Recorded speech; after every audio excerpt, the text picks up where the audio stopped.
My name is David Miller. I'm 65 years old, and I've spent my entire life working as a carpenter. These calloused hands have built furniture for hundreds of families in Chicago. 18 years ago, after my wife Emily passed away, Michael, my only son, convinced me to sell my house and move in with him. But before I tell you how it all started, please click the like button, subscribe to William's Revenge Stories, and comment where you're watching from. Your help is very important. Dad, why do you want to live alone? Come with us, we'll fix up the back room for you, and you'll have more company. He told me with a smile that seemed sincere. I agreed. I sold the house where I had raised my son, where I kept all the memories of my life with Emily. The money from that sale, added to what I had saved over the years, formed my small treasure, $70,000. It represented decades of work, of getting up at 5 in the morning, of coming home with splinters in my fingers and an aching back. With this, I can help my son and secure my old age, I thought, as I tucked the bank book into the back of my closet every month, without fail. I gave Michael my entire pension check for expenses. Dad, you don't worry about a thing, he would say as he took the cash. I never questioned it. Family is family. My routine was simple.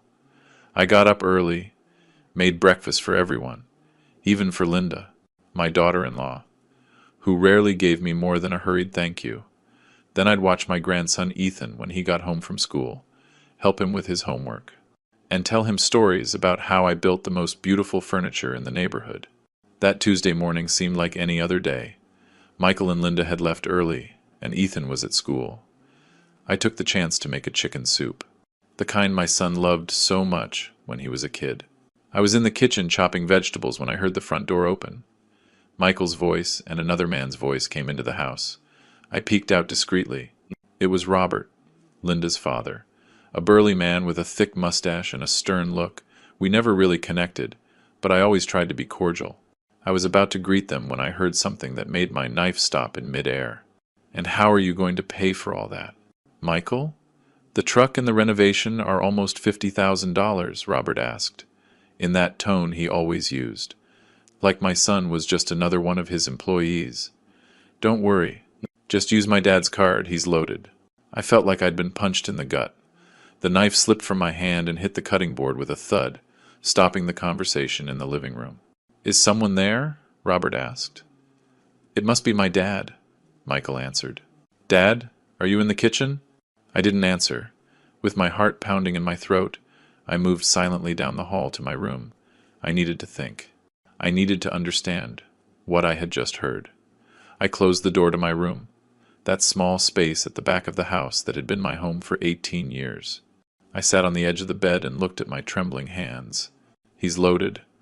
My son's words hammered in my head. Loaded? My whole life I've worked, given him my pension check month after month, living in a tiny room, and Michael thought I was loaded. I opened my closet and pulled out the wooden box where I kept my important documents. There it was, my debit card. The same one I barely used because I always gave Michael the cash. I held it, wondering if they had used it before without my knowledge. The sound of approaching footsteps alerted me. I quickly put the box away and sat back down. Dad? Are you okay? Michael asked, poking his head in without even knocking. Yeah, son. Just had a bit of a headache. Came to rest. Oh, well, listen. My father-in-law is here. We're going to go look at some things for the house. Hey, would you mind lending me your card? I left mine at the office. I stared at him, looking for any trace of shame on his face. I found nothing. Just that casual smile, like he was asking for a glass of water. My card? What do you need it for? Son? Nothing important. Dad? Just to pay for a few things. I'll give it back to you tonight. I hesitated. Part of me wanted to confront him, to ask him why he told his father-in-law I was loaded, but another part, maybe the father who always wants to believe the best of his son, made me hold back. I don't have it here. Son. I left it at the bank. I had to get it renewed. Michael's expression changed slightly. A flash of frustration crossed his face. Really? That's weird. You always keep it here. Yeah. But this time, I had to leave it. Why don't you just use cash? It's not that simple, Dad. These are big purchases. But fine, I'll figure something out. He left my room without another word. I heard him explain to Robert that they couldn't use my card. Their voices faded. And finally, I heard the front door close. I just sat there for several minutes, feeling something inside me slowly break.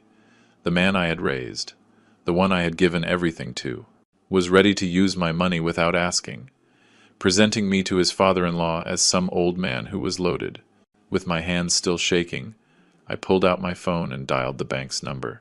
An automated voice greeted me, and after several menus, I finally got a real person.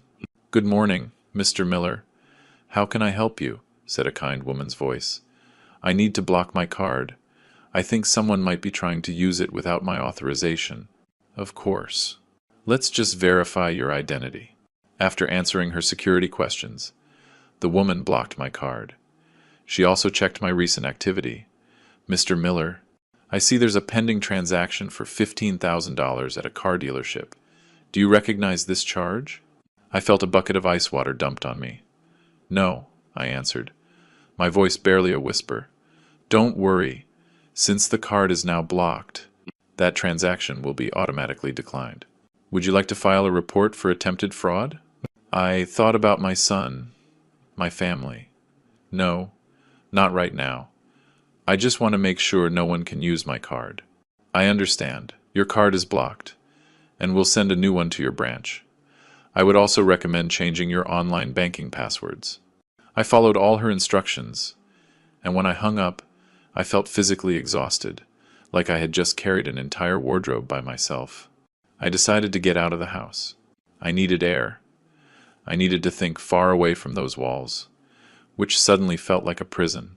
I grabbed my hat, my wallet, and the house keys. As I walked, I stopped at the park where I used to take Michael when he was a boy. I sat on a bench and watched the children play. Time had passed so quickly. I remembered how I used to work double shifts, just to buy him what he needed. How Emily and I skipped luxuries to make sure he got a good education. "David, what a surprise to see you here." I looked up and saw Teresa, a woman my age who had been friends with Emily. Her warm smile was a stark contrast to the storm inside me. "Teresa, good to see you," I replied, trying to smile. "Is everything all right? You look worried." I don't know what it was, the familiarity of her face or the genuine concern in her voice, but I suddenly felt the need to talk. I told her what I had heard that morning, how my son was planning to use my money without asking, how I'd been giving him my pension for years, while he saw me as someone who was loaded. Teresa listened without interrupting, and when I finished, she took my hand. "David, what they are doing to you is not right. You've worked your entire life. That money is yours. It's your security for the years to come." "I know, but he's my son. Maybe it was just a misunderstanding." "Misunderstandings don't try to charge $15,000 to your card without your permission," Teresa replied firmly. "You know, my daughter is renting out an apartment in her building. It's small, but nice, and the price is reasonable. Maybe you should consider it. The idea of moving out, of having my own space after so much time, made my heart race, but guilt immediately washed over me. Leave my family? I don't know if I could. David, sometimes the best way to love your family is to teach them to respect you. Think about it." I got back to the house with that idea spinning in my head. As I walked in, I heard raised voices coming from the living room. Michael and Linda were arguing. "I told you it was a bad idea to use his card without telling him," Linda yelled. "My dad would have never found out. We give him everything he needs. What more does he want?" Well, now my father is furious. He looked like an idiot at the dealership when the card was declined in front of everyone. I was frozen in the hallway, so they had tried to use my card, and not just for anything, but for $15,000. I felt my blood boil. "Can someone tell me what's going on here?" I asked, walking into the living room. They both jumped. Michael's face became a mask of poorly hidden nervousness. Dad, we didn't hear you come in. It's nothing. Just a misunderstanding with the bank. A misunderstanding? Or did you try to use my card without my permission to buy something for $15,000? The silence that followed was all the confirmation I needed. How did you know? Michael finally asked, his shoulders slumping. This morning I heard you talking to your father-in-law. Just use my dad's card, he's loaded. Those were your words. Michael turned pale. Linda was staring at the floor, avoiding my eyes. Dad, it's not what it looks like. We were going to ask to borrow the money anyway. We just fast-tracked it because... Because what? Because you assumed I'd say yes? Because you think my money is your money? Come on. Dad, you've always given us everything. What's the difference? The difference, son, is that it's one thing for me to give and another thing entirely for you to take. That money represents my entire life of work. Linda, who had been quiet, chimed in with a tone that chilled my blood. Mr. Miller, with all due respect, you've been living with us for 18 years. We pay for the house, the food, the utilities. You barely contribute with your pension, which doesn't even cover what you consume. I was speechless. Barely contribute? After giving you every single penny of my pension for years? What are you saying, Linda? I've given every cent I get to help this house. Yes, but it's not enough, she answered coldly. An old man like you creates a lot of expenses. The medicine, the doctor visits, the special food you need. That's enough. Linda, Michael interrupted, maybe noticing the pained look on my face. But the damage was done.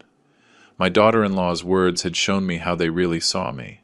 Not as the father who had given everything for his son, not as the grandfather who lovingly cared for his grandson, but as a burden, an expensive old man, an inconvenience. I understand, I said finally, feeling a strange calm replace the pain. Now I understand perfectly, without another word. I went to my room, I closed the door behind me and sat on the bed, looking around. This little room that had been my home for almost 2 decades suddenly felt like a gilded cage, one I had been a prisoner in without even realizing it. I pulled out my phone and called Teresa. Is that apartment you mentioned still available? I asked, without any preamble. Yes. David, do you want me to set up a viewing for tomorrow? Please. That night, as I listened to Michael and Linda talking in low voices in the living room, I made a decision that would change my life forever. At 65 years old, it was time to start over, to reclaim my dignity and my freedom. I didn't know exactly what was waiting for me, but for the first time in a long time, I felt a spark of hope. Maybe, after all, it wasn't too late to have a life of my own. The next day, I woke with a determination I hadn't felt in years. I put on my best shirt, the one Emily gave me for our last anniversary, and I left the house early without saying goodbye to anyone. Teresa was waiting for me on the corner. Her warm smile gave me the strength for what I was about to do. Good morning, David. Ready to see your possible new home? I nodded, without a word. As we walked to the building, Teresa filled me in. It's small, but very well kept. 2nd floor. It has 1 bedroom, a full bath, a kitchen diner, and a small living room. The last owner was a retired professor who went to live with his daughter in Denver. He's selling it for $30,000. Firm. $30,000. Less than half of my savings. The idea of having my own place, after so many years living in a back room, brought a lump to my throat. The building was modest, but clean, with flower pots by the entrance. We walked up the stairs slowly. My knees aren't what they used to be, and Teresa opened the door to apartment 205. The first thing that hit me was the light. A large window in the living room let in the morning sunday, illuminating the small but cozy space. I walked through every corner, feeling my heart race at the possibility of starting over. What do you think, David? Teresa asked after a while. I like it, I replied simply. Do you think someone could move in soon? The owner is eager to sell. If you decide to buy it and pay in cash, you could move in within a few days. The decision had pretty much been made the moment I heard my son offer my card to his father-in-law.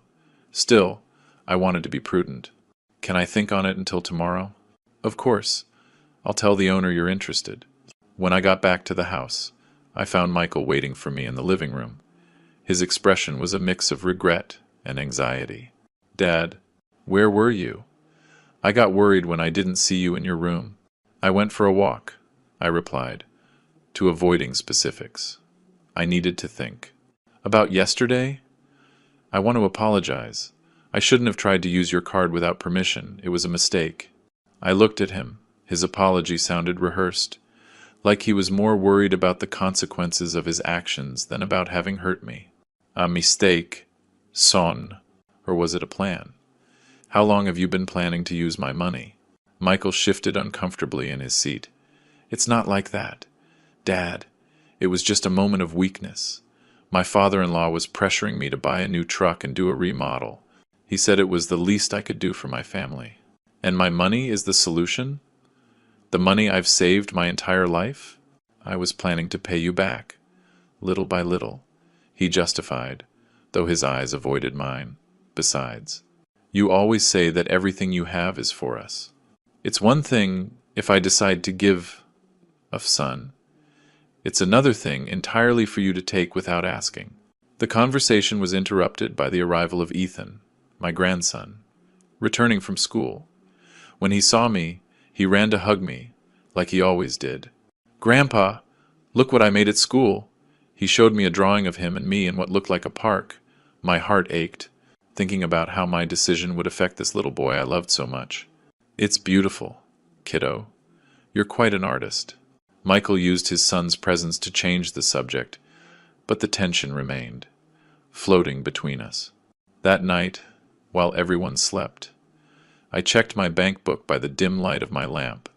The $70,000 I had saved, it was my security, my dignity, my future. To think my own son saw it as extra money he could spend, it hurt deeply. I remembered when Michael was little, and I worked late at the carpentry shop to pay for a better school, how Emily and I skipped meals so he could have new shoes or a book he needed. All that effort, all those sacrifices, for what? To become an old man who is loaded. The next morning, I called Teresa early. I want to buy the apartment, I told her bluntly. I'm going to the bank today to get the money. Are you sure? David? I've never been more sure of anything in my life. The bank was more complicated than I expected. The teller looked at me suspiciously when I asked to withdraw $30,000 in cash. Mr. Miller, can I ask what you need this much cash for? I'm buying an apartment, I answered firmly. Wouldn't a direct transfer be better? Carrying that much cash is dangerous. I prefer to do it my way, miss. After several forms and a verification call, they finally gave me the money in a discreet envelope. I was nervous walking out of the bank, but Teresa was waiting outside to go with me straight to the notary. The closing was fast. I signed the papers, handed over the money, and received the keys to my new home. My home. After 18 years living under my son's roof, I finally had my own space. Congratulations, Mr. Miller, the notary said, shaking my hand. The apartment is officially yours. When I returned to Michael's house, I was surprised to find Robert sitting in the living room with my son and Linda. The three of them fell silent when I walked in. Dad, where have you been all day? Michael asked, his tone trying to be casual but betraying his nerves. I had things to do, I said vaguely. Good afternoon, Robert. The man barely nodded in response. His expression was serious, almost hostile. Mr. Miller, he began, with that deep voice he always used to intimidate. Your son told me about a misunderstanding with your card yesterday. There was no misunderstanding. Robert, my son tried to use my card without my permission to buy something expensive. I blocked it. It was a communication error. Linda chimed in quickly. Michael thought you'd be okay with it. After all, you've always told us we could count on your help. Helping is one thing. Taking my money without asking is another. Robert leaned forward, staring at me. Mr. Miller, we're all family here. And in a family, you support your own. My daughter and your son are trying to improve their situation. To give Ethan a better life. And that justifies taking my money? Nobody took anything, he replied, in a tone suggesting I was overreacting. It was just an attempt to speed things up. Michael assured me you'd be on board. I stayed quiet, looking at the three of them.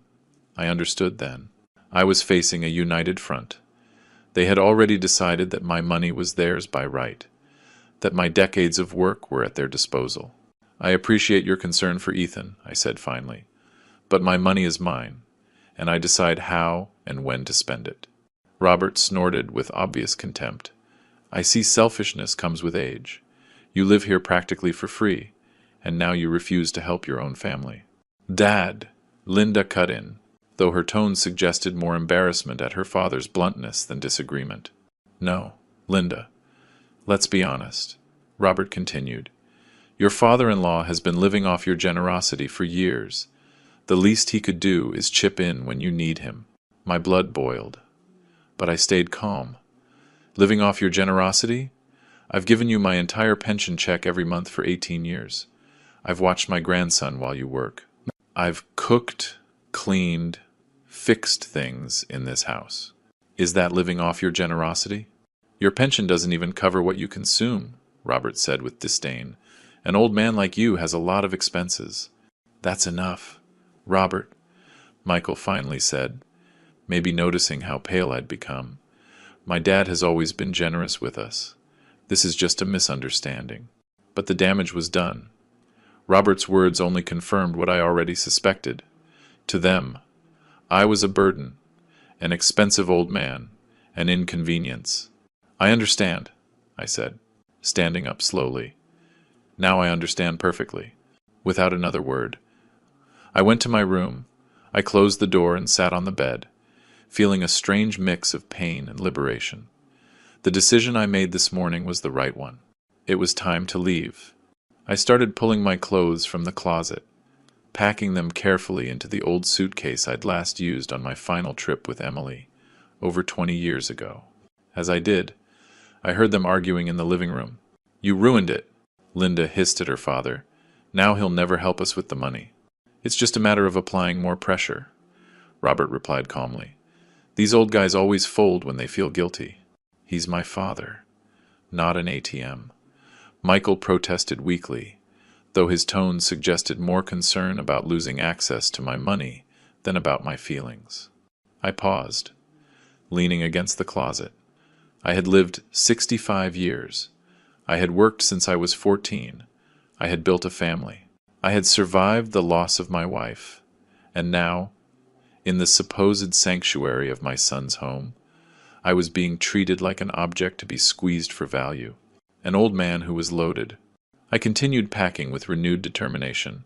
I packed my important documents, a few pictures of Emily, the few keepsakes I had. Everything else could stay. When I finished, I lay down on the bed, fully clothed. Tomorrow, while they were all out, I would go to my new home. No drama, no more confrontation. I would just leave. I barely slept that night. My mind replayed the last few days over and over, trying to find the exact moment I became a stranger to my own son, an old man with extra money. The next morning, I waited patiently for everyone to leave. Michael left early for work, without stopping by my room as he used to. Linda took Ethan to school, not without shooting me a cold look when she saw me in the kitchen. As soon as I was alone, I called Teresa. All set? She asked when she answered. Yes. Can you help me with the bags? Half an hour later, Teresa arrived with her eldest son, a strong young man who carried my few belongings to the taxi waiting outside. Before leaving, I looked one last time at the small room that had been my home for 18 years. So many lonely nights, so many routine mornings. So much time wasted believing I was where I was supposed to be. I left a letter on my bed, a letter for Michael, explaining my decision, a letter for Ethan, promising him I would always be his grandfather, no matter where I lived. I didn't mention the betrayal, the attempted theft, the hurtful words. What was the point? Some wounds are too deep to put into words. My new apartment welcomed me with that warm light I had loved from the start. Teresa helped me unpack, putting my few things in the empty spaces. "You'll need furniture. David, you can't live like this. Tomorrow, I'll go buy the basics. For now, the bed the last owner left is enough." When Teresa left, I was alone in the middle of my new home. The silence was different here. It wasn't the oppressive silence of my back room at Michael's, but a silence full of possibility. I walked to the window and looked out at the street. People passed by, busy with their own lives. The phone started ringing in my pocket. It was Michael. I let it ring until it stopped. A minute later, a text came in. "Dad, where are you? Linda said your things are gone." I didn't answer. I needed this moment for myself, this first day of my new life. The calls continued all afternoon. Michael, Linda. I even got a call from an unknown number that I suspect was Robert. All the messages had the same urgent, disbelieving tone, as if my decision to leave was incomprehensible, as if I had no right to seek my own happiness. That night, someone knocked on my door. I peeked out the window and saw Michael standing outside the building. He looked worried, staring up at the windows. Teresa must have told him where I was. I didn't open the door. I wasn't ready for that conversation, for the excuses, for the attempts at manipulation. I needed time to strengthen my resolve, to get used to this new feeling of freedom. Michael left after half an hour of calling. His last words before he left echoed in the empty hallway. "This is abandonment." "Dad! You can't just disappear like this." Abandonment? Me? After 18 years of giving every penny, every minute of my time, I was abandoning them. I sat down on the edge of the bed, the only piece of furniture in my new home, and for the first time in a long time, I let the tears flow. They weren't tears of sadness, but of release, of acknowledging the truth I had denied for so long. At 65 years old, I was starting over, alone, but free, with less money, but with my dignity intact. That night I slept deeply for the first time in years, without the noise of Michael's TV, without the low-voiced arguments between him and Linda, without the constant reminder that I was living on borrowed time in a house that would never be mine. When I woke up, I looked out the window and saw the sun lighting up the street. A new day, a new beginning, at 65 years old. Life was giving me a second chance, and I wasn't going to waste it. The following days were a whirlwind of activity and emotion. I bought some basic furniture, a table with 2 chairs, a simple sofa, a small television, nothing fancy, but all of it was mine. Teresa visited me almost every day, bringing homemade food and helping me organize my new home. Her company made the transition less lonely. "David, your apartment is really coming together," she commented one afternoon, as we put away some plates she had gifted me. "How do you feel?" "Like I've woken up from a long dream," I answered honestly. "Sometimes I wonder why I didn't do this sooner." My phone, which I'd kept on silent most of the time, started to vibrate on the table. It was Michael. Again, he had been calling nonstop for a week, alternating between messages of concern and messages of blame. "Aren't you going to answer?" Teresa asked. I sighed deeply. "I'm not ready yet. You'll have to talk to him eventually. David, he's your son, after all." I knew Teresa was right, but every time I thought about facing Michael, I remembered his words.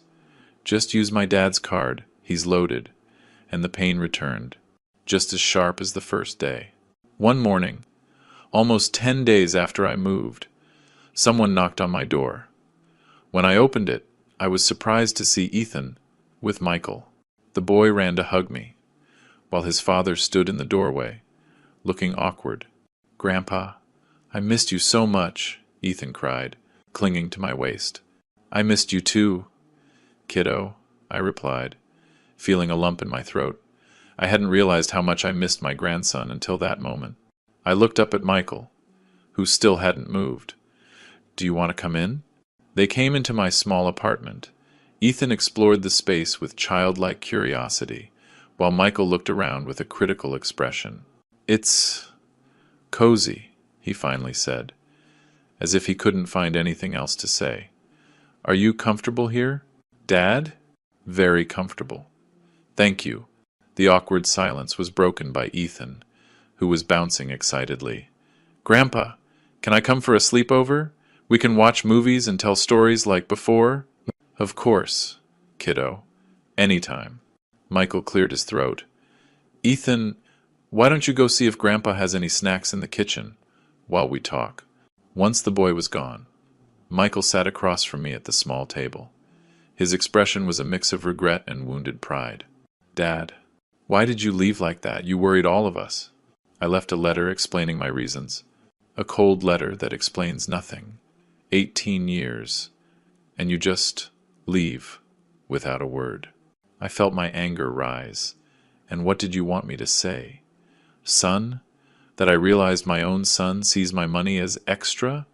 That I found out I was being treated like an expensive burden? Michael had the decency to look ashamed. It was a mistake in judgment. "Dad, I never meant to hurt you. The card thing was a stupid impulse. I was pressured by my father-in-law. And the expenses I create?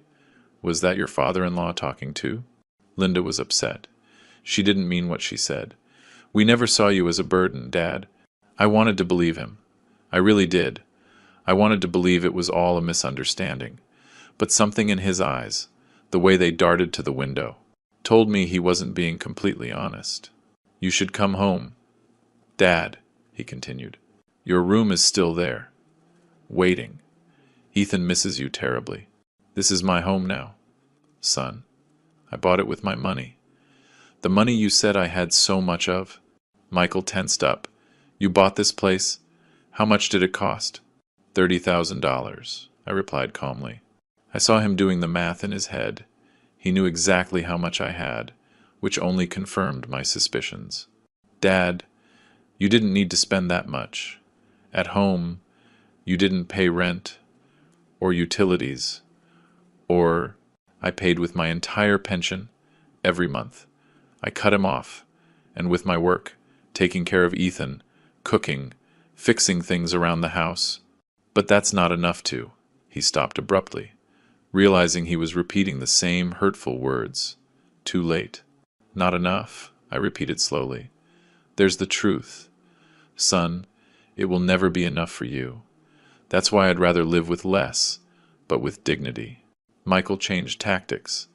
"Think about Ethan. Dad. He doesn't understand why his grandpa doesn't live with us. He thinks he's being punished.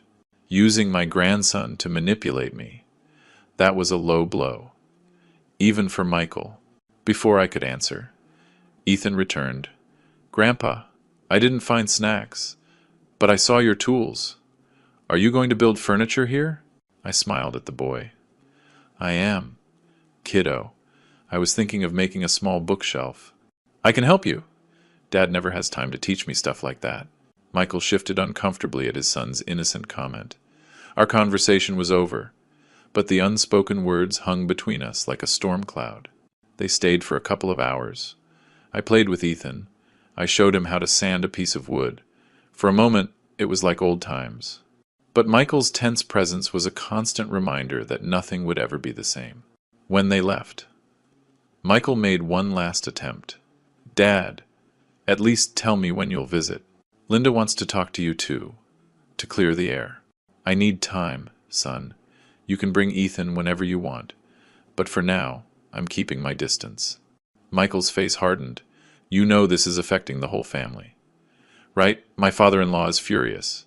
He says your attitude is irresponsible." "Irresponsible? For protecting what's mine?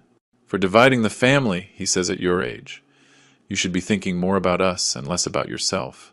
Your father-in-law has no right to an opinion about my life or my money." Michael sighed, frustrated. "Just think about it, okay? Everyone makes mistakes. It's not worth destroying a family over a misunderstanding." After they left, I sat by the window, watching the street. Was I being too hard?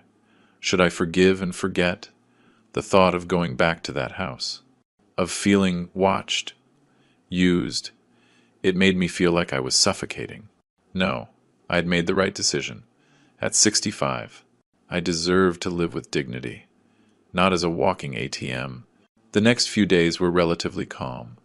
I started new routines: breakfast by the window, walks in the nearby park, visiting the market, working on small carpentry projects, the freedom to decide my own schedule.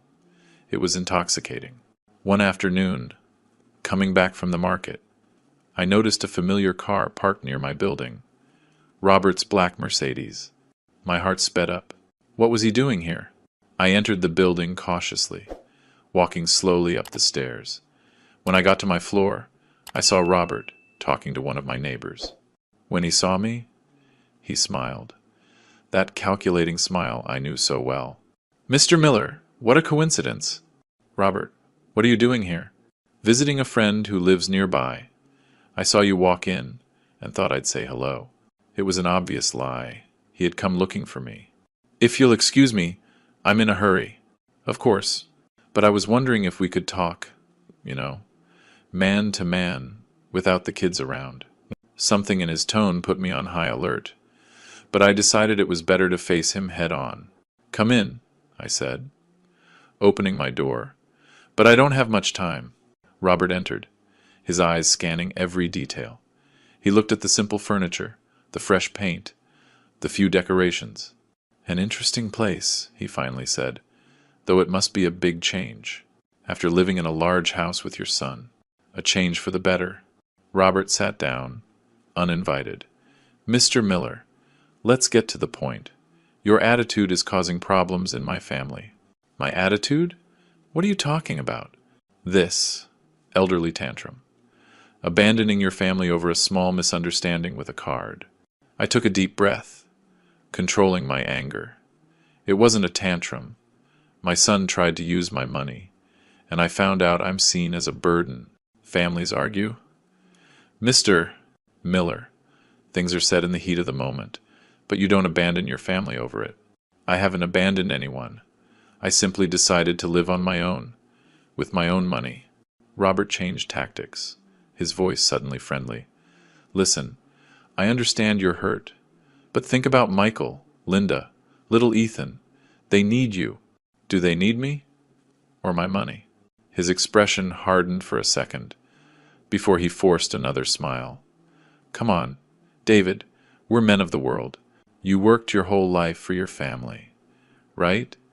What good is that money sitting in the bank when it could be helping your son, your grandson? My money is to secure my future, Robert, for my medicine, for my needs. And later, when you're gone, wouldn't it be better to see it well invested now, in Ethan's education, in improving the house where your family lives? When I'm gone, my money will go to whomever I choose. In the meantime, it's mine." Robert dropped all pretense of kindness, his face twisted in disgust. "You are a selfish old man, David, after everything your son has done for you, keeping you for years." I paid my way. I interrupted, my patience gone, with my entire pension, every month. And I watched my grandson, and helped in the house. I was not a free guest. "Your miserable pension didn't even cover your meds. Do you have any idea how much Michael and Linda spent on you? Were they spending, or were they investing, hoping to get it all back, with interest, when I died?" Robert stood up, his face red with anger. "You have one last chance, David. Go back home with your family. Share that money you're hoarding. And we'll forget this whole incident." "Or what? Robert? What happens if I decide to stay here and protect what's mine?" He stepped closer, until I could smell his expensive cologne, his cigar breath. "There are ways, David. Ways to declare an old man incompetent. Legal ways to protect him from his own irrational decisions." A chill ran down my spine. This wasn't an empty threat. I'd heard stories. "You'd need proof," I said, trying to keep my voice steady. "Proof can be fabricated, David. An old man who suddenly abandons his home, spends large sums of money impulsively, shows erratic behavior. Any doctor friend could diagnose the beginning of dementia." He walked to the door, letting his words sink in like knives. Think about it. A family should always stick together, don't you think? When the door closed, I collapsed onto the sofa, my legs shaking. It wasn't just the fear, it was the brutal truth. This was never about family, or unity, or love. It was about money, my money. I remembered Emily's words, years ago, when Michael first started dating Linda. Be careful with that family. David. Her father has the eyes of someone who values money more than people. As always, Emily had seen the truth long before I did. Robert's threats weren't just talk. I knew his reputation. He was a ruthless man. If he decided to have me declared incompetent, my freedom, my dignity, and my money would be in serious danger. I barely slept that night. Every noise made me jump. At dawn, I made a decision. I called Teresa. I need the number of a good lawyer, I said, without preamble. One who understands elder rights. What happened, David? You sound upset. I told her about Robert's visit, his threats, whom I fear. Teresa listened, and then said firmly, I know the perfect person. My nephew Daniel is a lawyer. He specializes in family law and has handled several elder abuse cases. He'll help you. That same afternoon, Daniel came to my apartment. He was a young man, maybe 35, with intelligent eyes and a calm way of speaking that inspired confidence. Mr. Miller, my aunt told me about your situation. First, I want you to know what your son's father-in-law is describing is a form of elder abuse. Threatening to declare someone incompetent to control their assets is a crime. His words gave me some relief, but I was still worried. Can they do it? It's extremely difficult without solid proof. You are clearly competent. You live alone. You manage your money.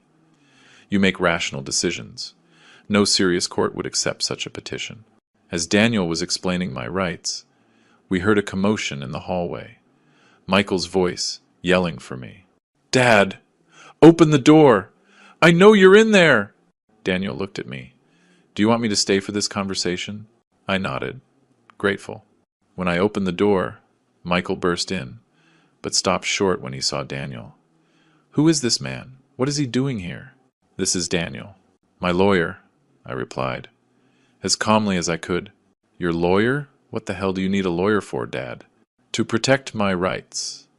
After the threats from your father-in-law. Michael went pale. What are you talking about? My father-in-law just came to talk to you, to try to fix things. To fix things? He threatened to have me declared incompetent so you could take my money. That's ridiculous. Dad, you're exaggerating. You misunderstood. Daniel stepped in, his voice professional. Mr. Ramirez, I assure you, your father is not exaggerating. Threats of this nature constitute elder abuse, and they are taken very seriously by the authorities. Abuse? What are you talking about? We took care of my father for years. We gave him a roof, food, while trying to access his money without his consent, Daniel added. That could also constitute a crime. Michael looked at me, his expression a mix of disbelief and betrayal.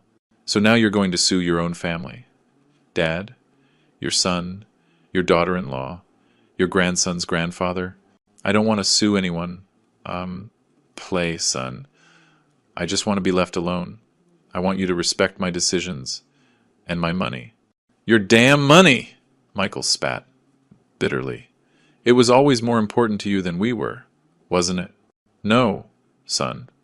What's important is respect, honesty, trust, values we seem to have lost. Michael looked at Daniel, then at me, and shook his head in disgust. You've changed, Dad. The money has made you paranoid. I don't even recognize the man who raised me. The man who raised you is still here. Son, he just finally sees things he didn't want to see before. Michael went to the door, but turned back one last time. My father-in-law was right. Maybe you do need professional help. Dad, this isn't normal. When the door closed, I felt a huge weight on my shoulders. The lawyer put his hand on my arm. Mr. Miller, What you just saw is a common tactic. They try to make you doubt your own sanity, your own decisions.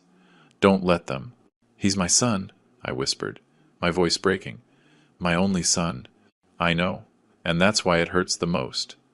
But you must stand firm. Your decision to become independent was correct and legitimate. There is nothing abnormal about protecting what's yours.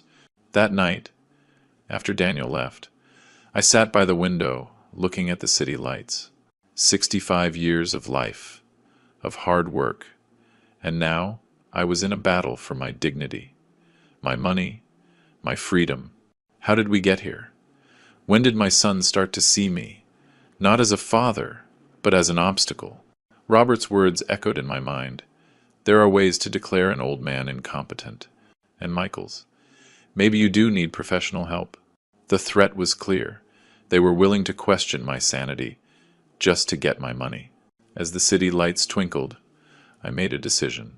I would not give in to fear. I would not be intimidated. At 65 years old, I was fighting the most important battle of my life, the battle for my dignity. The next few days passed in a strange calm.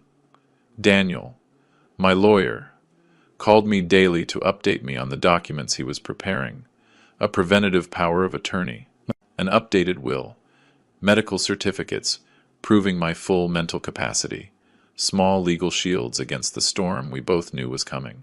Teresa kept visiting, but now I could see she was worried. David, my niece at the bank, she said Robert and Michael were there, asking about your bank records. Can they give them that information? No, of course not.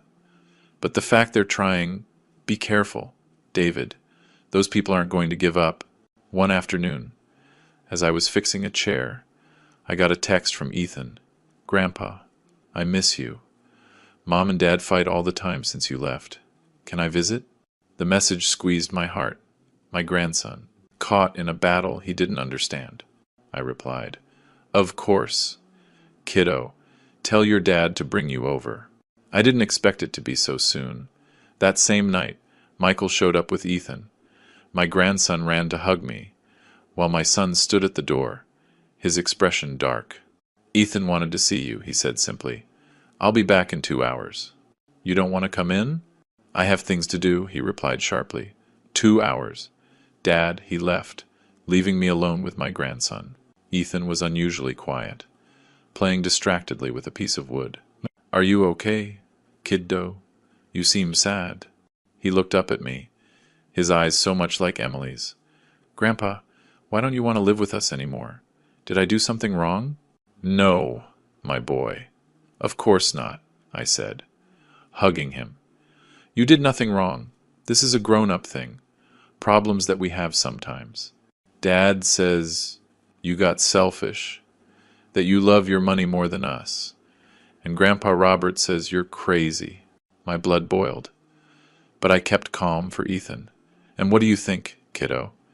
Do you think I'm crazy or selfish? Ethan shook his head. I think you're sad, like when Grandma died, and you didn't want to talk to anyone. But now, you don't want to talk to me either. His words hit me like a hammer. In my battle with Michael and Robert, I had neglected the most important thing, my relationship with my grandson. You're right, Ethan. I have been sad and worried, and I haven't given you the attention you deserve. I'm sorry. Why are you sad? Grandpa, how could I explain it to a 10-year-old? How could I talk about betrayal and greed without destroying the image he had of his parents? Sometimes, kiddo, grown-ups have disagreements. Your dad and I, we have different ideas about my money and about where I should live.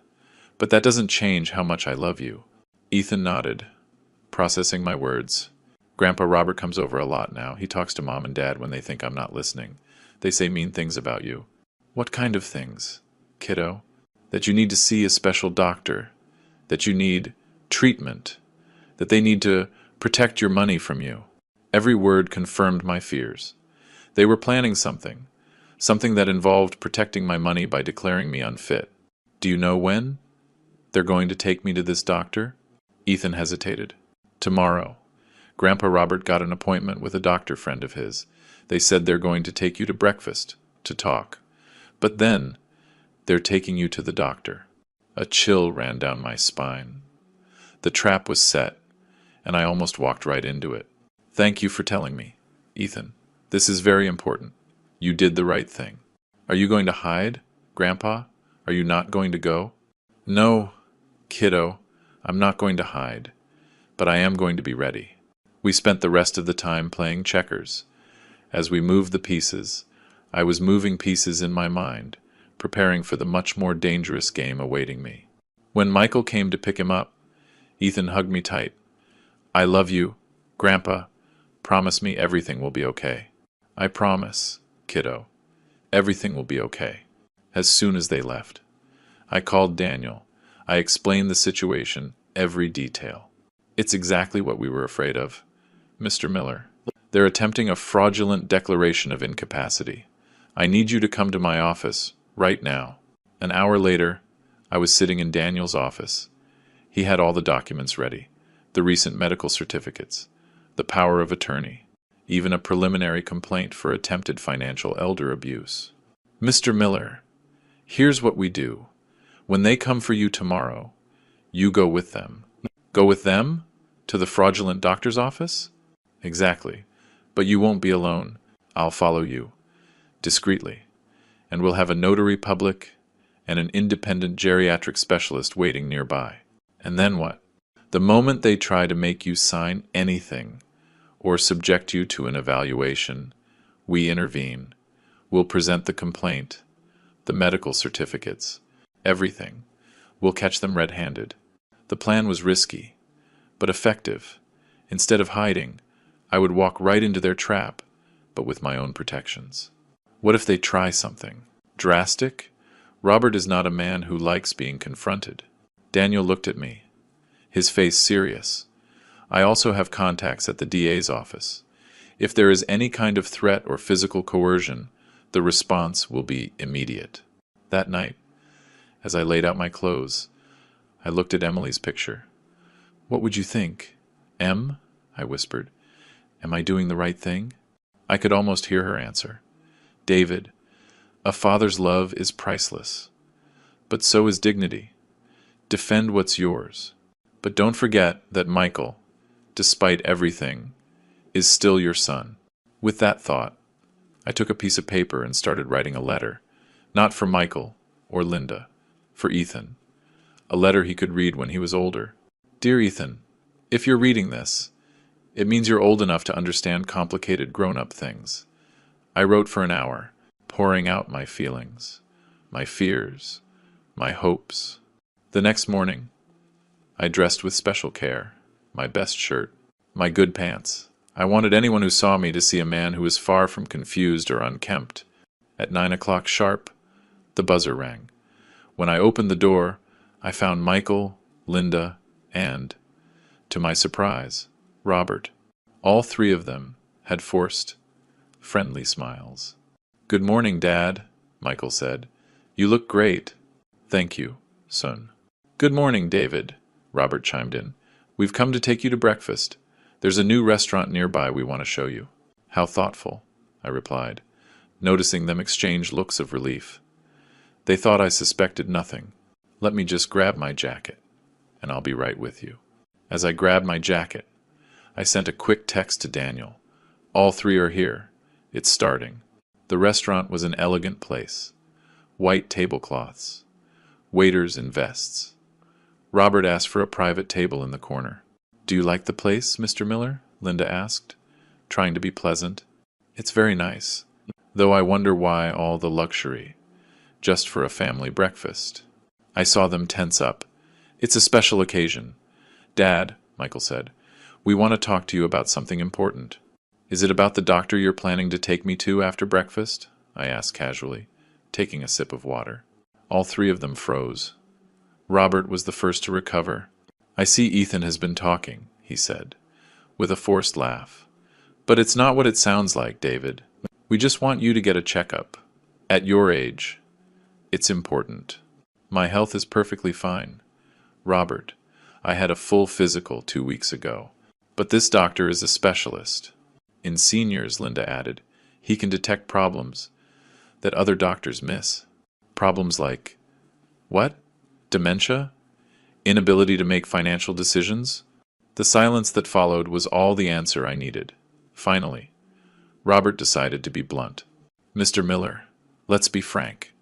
We're worried. Your recent behavior is concerning. Abandoning your home, spending a large sum on an unnecessary apartment, isolating yourself. These are not rational decisions. On the contrary, they are the most rational decisions I've made in years. I left because I discovered I was seen as a burden, and that my son was planning to use my money without my permission. That's not true, Linda exclaimed. We've always respected you. Respect me? By calling me an expensive old man? By trying to steal from my bank account? Dad, please, Michael interrupted, noticing other diners looking. Don't make a scene. We just want to help you. Help me do what, son? Help me lose my money, my independence, my dignity?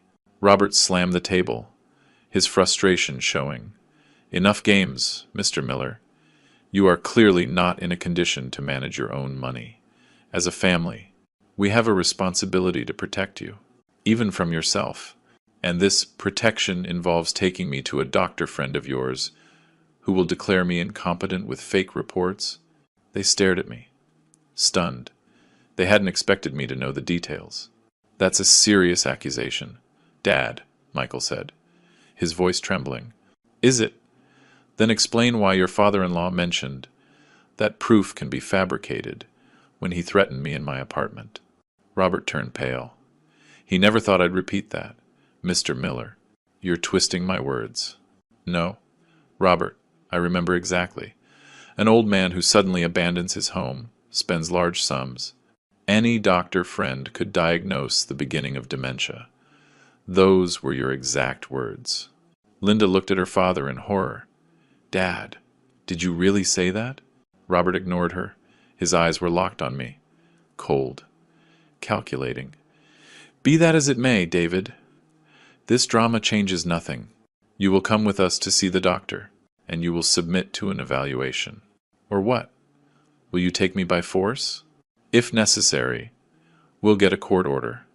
There's precedent. Michael looked increasingly sick. Dad, please, it's just a doctor's appointment. If you're fine, like you say, you have nothing to fear, except that the doctor is your father-in-law's friend, and they already have the diagnosis written. That's not true, Michael protested, but his voice had no conviction. I looked at my son, searching for the boy I raised. I only saw a weak man, manipulated by greed. Michael, are you really willing to do this to your own father? To have me declared incompetent based on lies? Just to get my money? It's not like that. Dad, we just want to protect you. Protect my money? You mean? Robert lost his patience. That's it. This is a waste of time, Mr. Miller. You will either come voluntarily, or we will take more drastic measures. At that exact moment, as if on cue, Daniel appeared at our table, dressed in a perfect suit, briefcase in hand. Good morning. I hope I'm not interrupting the family breakfast, he said, with a polite, firm smile. Who are you? Robert demanded.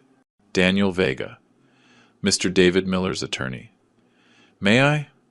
Without waiting for an answer, Daniel pulled up a chair and sat next to me. Robert's face was a mask of shock and fury.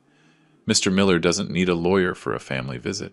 On the contrary, Daniel replied calmly. My client has informed me of specific threats against his financial independence and his legal capacity. I'm here to ensure his rights are respected. Michael looked at me. You hired a lawyer against us. Dad? Not against you, Sohn. To protect myself. Daniel opened his briefcase and took out several documents. Allow me to be clear. We are aware of your plan to take Mr. Miller to a fraudulent medical evaluation, with the goal of having him declared incapacitated. We also have evidence of a prior attempt to access his funds, as well as testimony of verbal threats. He placed the papers on the table. Recent medical certificates, power of attorney, A preliminary complaint. If you proceed with this plan, you will face charges for attempted financial elder abuse, fraud, and possibly conspiracy.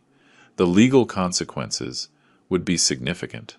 Robert stared at the documents. His carefully built plan was crumbling. This is absurd. We're just worried about his health.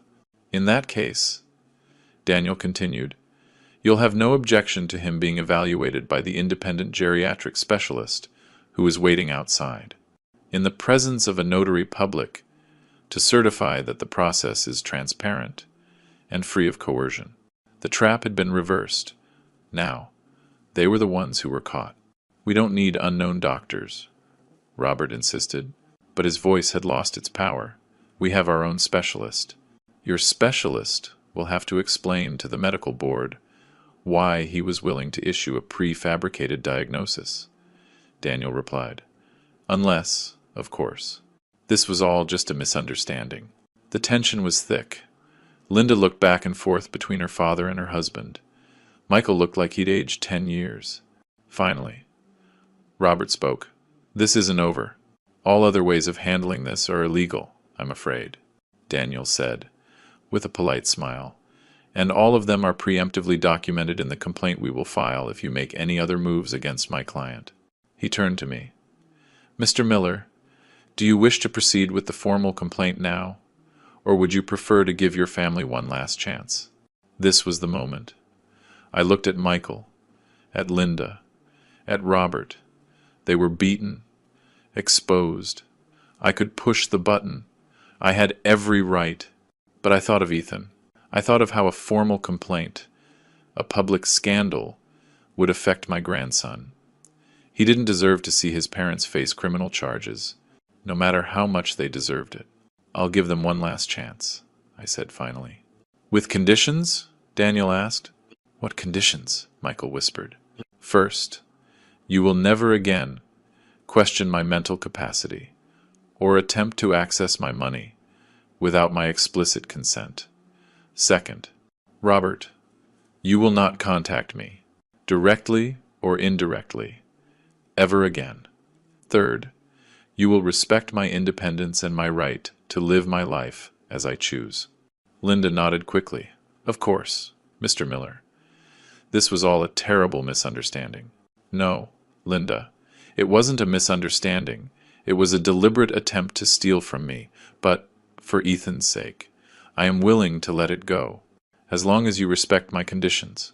Robert, the proud, powerful patriarch, was looking at me now with a mix of hatred and reluctant respect. He knew he'd been beaten by an old man he had completely underestimated. One more thing, I added. I want to keep seeing my grandson regularly. He is innocent in all of this, and I will not allow you to use him as a bargaining chip. Michael, his eyes wet with tears, just nodded. I would never stop you from seeing Ethan. Dad, he's the only good thing left between us. And so, breakfast ended. Robert left first, without a goodbye, his face a rigid mask. Linda followed him, muttering a quiet apology. Michael stayed for a moment. Do you really think I was trying to steal from you, Dad? I don't know, son. I want to believe you were just influenced. But the evidence shows you were willing to let it happen. I never wanted to hurt you. I know. But you did. And it will take a long time for that wound to heal, if it ever does. He left. His shoulders slumped. Daniel looked at me. Are you sure about not filing the complaint, Mr. Miller? You have a solid case.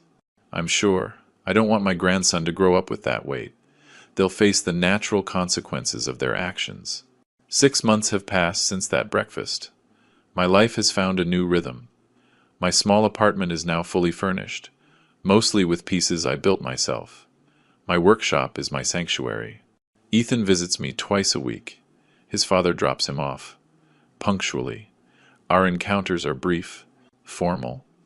The relationship with Michael is still tense, but at least it exists.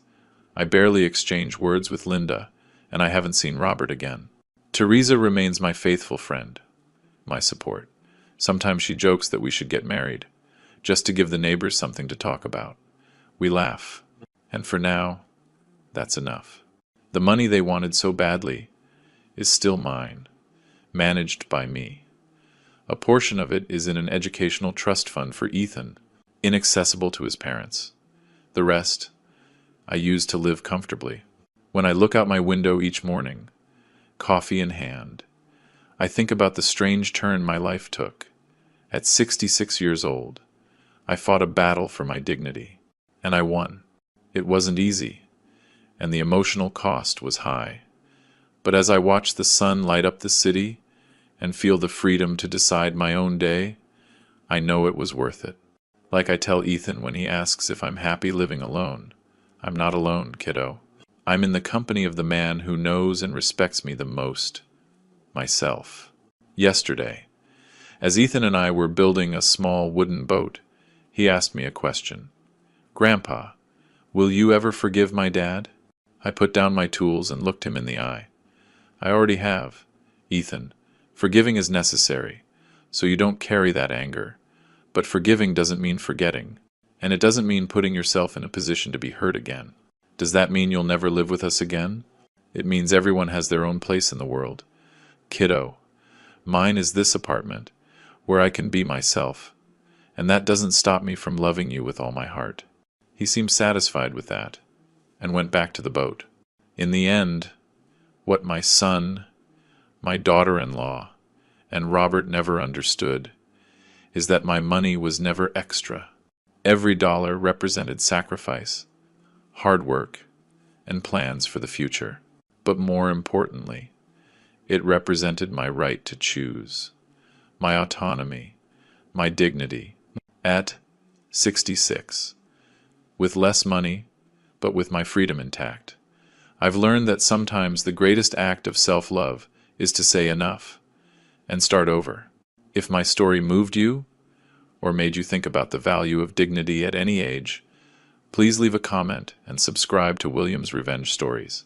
It's never too late to say enough and start over, just like I did at 65.